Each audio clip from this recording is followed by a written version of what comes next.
You are Locked On Fantasy Basketball, your daily fantasy basketball podcast, part of the Locked On Podcast Network, your team every day.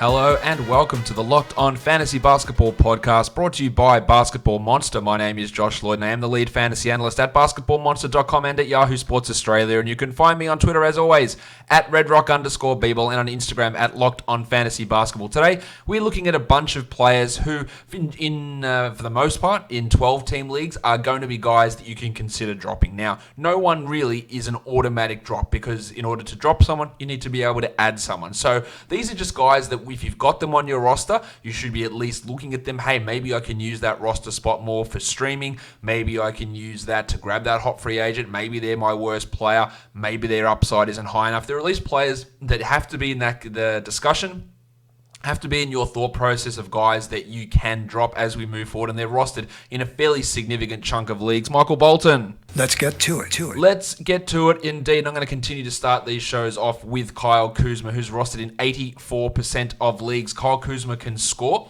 no doubt about that. And over the last 7 games, he's averaging 13.5 points. And there is some value in that. 2 threes is fine, but 0.7 assists, 3 rebounds, 0.3 steals.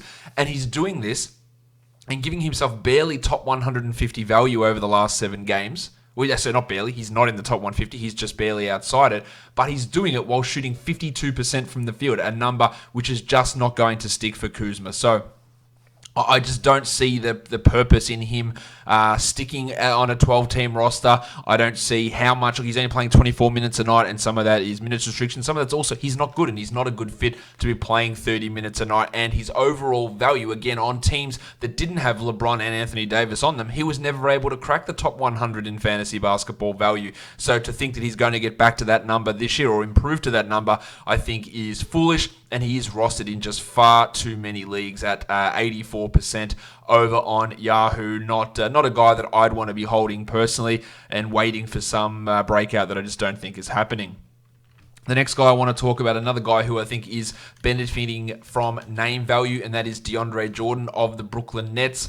We are seeing Jarrett Allen really take over that starting role, and there are going to be nights where Jordan does get a little bit of a boost because his ability to, or Allen's ability to get into foul trouble, that will help Jordan. Jordan can be a guy that you can add in when you're looking for some field goal percentage, shooting 71% over his last 7 games. He's rebounding at almost 9 per game, but also there's just the limited upside there with him. He's not a free throw punt guy really anymore. He's like a decent enough shooter from that spot. The blocks were high to begin the season. They've started to fall back off a little bit.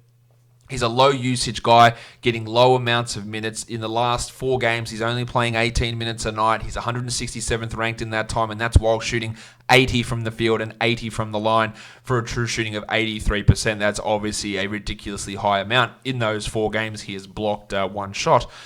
So that's not a huge amount of contribution in that area. He's had just the 1 steal as well. So yeah, that value is not really there. He's outside the top 125 over the course of the season.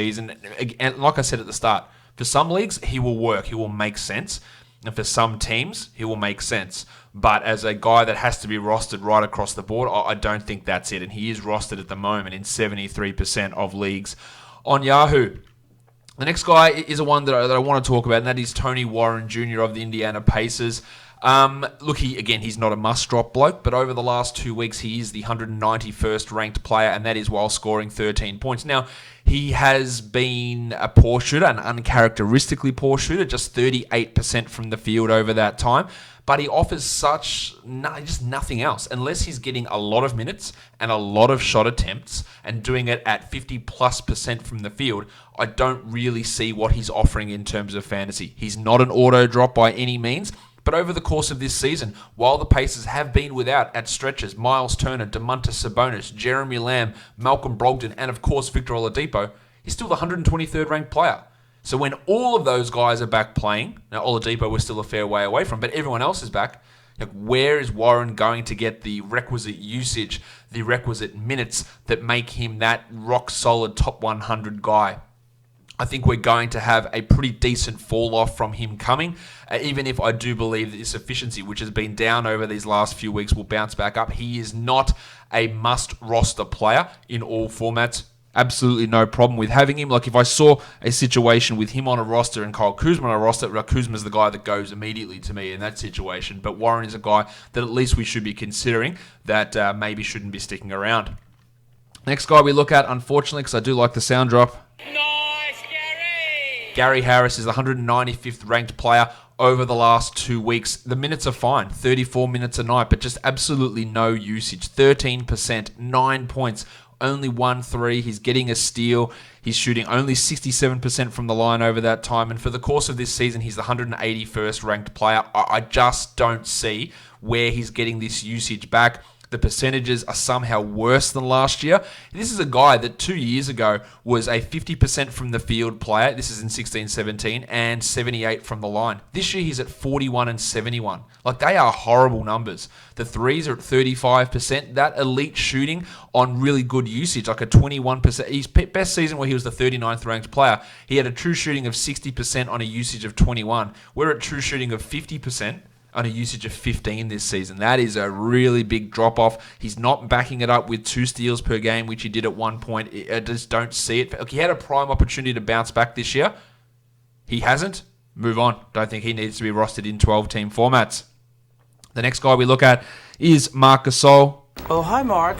Of the Toronto Raptors. Gasol has been weirdly low in terms of his usage this season, just 11% over the last 6 games. Now, he's contributing in other areas, 5 assists, 7 rebounds, 1.5 threes, 1.5 blocks. That's all really solid, playing 31 minutes a night over his past 6. But the reason he's playing 31 minutes a night is because Serge Ibaka is out. And prior to Ibaka going out, Gasol was not playing those minutes. Over the season, he's the 166th ranked player with a usage of 12% and a true shooting of an abysmal 47%. The shots just aren't going in, despite shooting 41% from 3. He's at 27% from 2. Now, I think that will come up for Gasol, but when Ibaka is back, I don't really see him getting these 30 minutes a night that have really pushed his value up over these last 2 weeks. He still gets some rebounds. He'll still get some assists. He'll still block some shots, but again, if we're looking, and say, for example, the guy that I highlighted on yesterday's waiver wire video, if Rashawn Holmes is available, then Marc Gasol is a really obvious, clear drop that I would make in that situation to put Gasol onto, to put Holmes onto my team. And Gasol still has a roster percentage about 10% higher than what Holmes is at. I think it's 74 to 64 at the moment with Big Marky. Next guy we look at is Paul Washington Jr. Now, I'm not super quick to pull the trigger on him, but it has been a real struggle. 186th over the last 2 weeks, only 23 minutes a night. Foul trouble has really banged in hard on him. True shooting has been abysmal, 53%. And I say abysmal, that's not horrible for a rookie. For a big man, you want it more. And considering that what he really started off this season as, it has dropped off. This is a guy that shot well from the free throw line in preseason and in the beginning of the year. That has dropped back off to levels that we saw in college. He's still a 48% shooter from 3, which is absolutely going to come back down to earth, and we've seen that over the last couple of games. He's offering very little in terms of block numbers, just 0.8 as a big man. 1.6 assists is horrendous. Only 5 rebounds, which has dropped off late. He can be a 12-team league guy, but what we saw from him at the beginning of the season feels like very much a mirage, where he had 27 points in that game against the Bulls. He had another 23-point game against the Kings at the end of October, and his last 4 games, he has had 5, 5, 7, and 3 points. Has not got over 30 minutes in any of those games. The shooting has been off. The play has been off. He's been racking up fouls at a pretty significant rate. But even the last 2 games, the fouls weren't really there. The production just wasn't. So it is trending in the wrong direction here for Washington. The Hornets are being frisky. Marvin Williams is playing well, and they're going to more of a split in that scenario. So while he's not an auto drop, again, he is a bloke who I think we have to consider as a droppable player at this point. This one might be a little bit controversial, and that is Steve Adams of the Oklahoma City Thunder, who really isn't doing a huge amount. Now, credit to him, the last 5 games, he's actually shooting 75% from the line, which is great, considering he was at about 30% for the beginning of the season. He is 121st over the last 2 weeks, averaging 10 and 7, but as usual, no blocks from Adams, 0.4 blocks a game. 63% from the field is really strong, but he'd been way off on that. He's the 210th ranked player this season. 171st over the last month. 39% from the line is really having an impact. What he's offering is very much like a DeAndre Jordan type situation. Rebounds. Like, that's really what he's offering at this point. Now, the free throw turnaround is encouraging. We're seeing that really start to pick back up over these last 5 games. It's not on a large volume, but he's hit 6 of his last 8 free throws. That's obviously encouraging, considering that he's only 12 of 31 over the course of the season. But, for every team, he's not a must-roster guy. He's not going to be a 2 blocks per game player. He is absolutely in the discussion or in that firing line to be a player who might be dropped. Much like Washington, Rui Hachimura as a rookie is starting to fall off considerably. 169th over the last 2 weeks. The minutes are down for him as well. You know my thoughts on his overall game, the fact that he offers very little outside of points. His efficiency is strong. 52 and 79 over the last 6 games, but no blocks, 1.7 assists, 1 steal a game, 0.2 threes, limited free throw attempts as well from Hachimura. He is the 158th ranked player this season. The minutes are trending down. Nothing in his college profile would make me think, well, the assists and steals and blocks and threes, they're all going to start coming, because they won't. Because that's never been what he's been able to do through those years, and maybe in 2-3 years' time that can improve. The free throw shooting's been impressive, but realistically, what's the overall upside of Hachimura for this season? In a points league, he's probably a little bit more valuable than in a categories league, but in a categories league, I reckon you can move on from Hachimura, who is rostered in 61% of leagues. Maybe I'm being a bit harsh on rookies, but the last guy I want to talk about is the triangle, Eric Paschall of the Golden State Warriors. He's played 32 minutes a night over his last 7 games and is ranked 208th. 17 points per game is great. 6 rebounds is pretty strong. But again, what else is he doing? Shooting 69 from the line. Giggity! On a lot of attempts, that's hurting. 45 from the field on a lot of attempts, that's hurting. No steals, no blocks. It just hasn't been great for Paschall, who is the 145th ranked player this year in 31 minutes. So we can all talk about how good he's been for this Warriors team and how polished he looks for a second rounder. For a bloke that's getting 31 minutes a night, he's 145th. Like, is that a guy that we have to absolutely roster under every circumstance? And then when Russell returns and Draymond returns, eventually Steph returns. We're a long way away from that. That's not having an impact.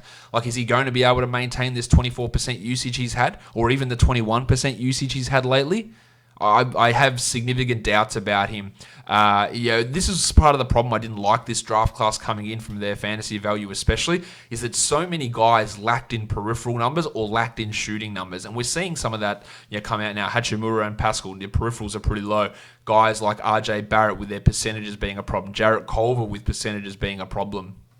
Paul Washington with his free throw percentage being an issue. Like, that was such a concern through so many of these prospects that they just had so many holes in their overall fantasy game. And we're sort of starting to see that now. Like, the 17 points a game Pascal's averaging is fantastic. That's great. And that actually on its own has value.